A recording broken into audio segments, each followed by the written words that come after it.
Salut à tous, bienvenue sur notre chaîne dédiée à la philosophie stoïcienne. Aujourd'hui, nous allons explorer un sujet fascinant et parfois méconnu, le côté obscur de la bonté. Beaucoup d'entre nous associent la bonté à quelque chose de pur et d'altruiste, mais, selon les stoïciens, il existe des nuances qui méritent d'être examinées.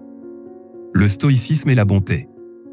Avant de plonger dans le côté obscur, examinons d'abord la vision stoïcienne de la bonté. Les stoïciens croient que la bonté véritable repose sur la vertu et l'intégrité. Elle découle de la volonté de faire ce qui est juste, plutôt que de se conformer aux attentes sociales. Le dilemme de la bonté mal placée. La bonté mal placée peut parfois nous nuire, notamment lorsque nous laissons les autres abuser de notre générosité.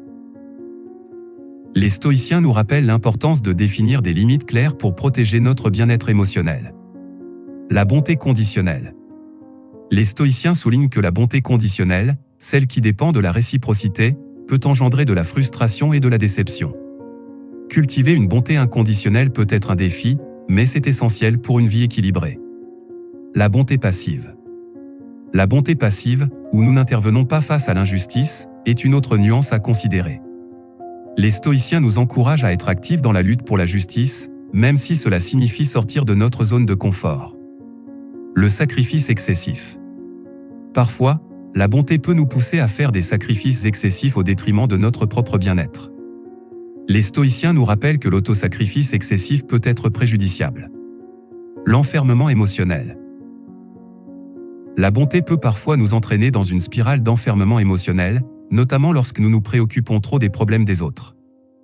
Les stoïciens nous encouragent à garder un équilibre entre l'empathie et la préservation de notre propre paix intérieure.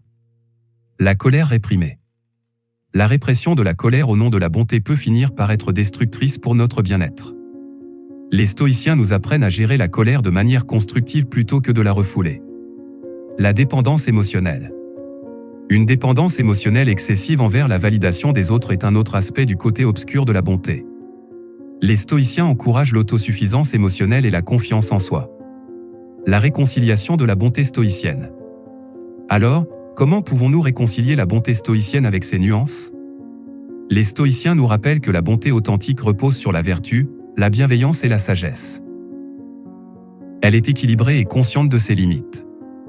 En résumé, la bonté peut avoir un côté obscur, mais en comprenant ses nuances, nous pouvons cultiver une bonté authentique qui est alignée avec la philosophie stoïcienne. N'oubliez pas de réfléchir, de définir des limites et de maintenir un équilibre dans votre quête de bonté. C'est tout pour cette vidéo sur le côté obscur de la bonté dans la philosophie stoïcienne. Si vous avez apprécié cette vidéo, n'oubliez pas de laisser un pouce levé, de vous abonner à notre chaîne pour plus de contenu stoïcien et de partager vos réflexions dans les commentaires.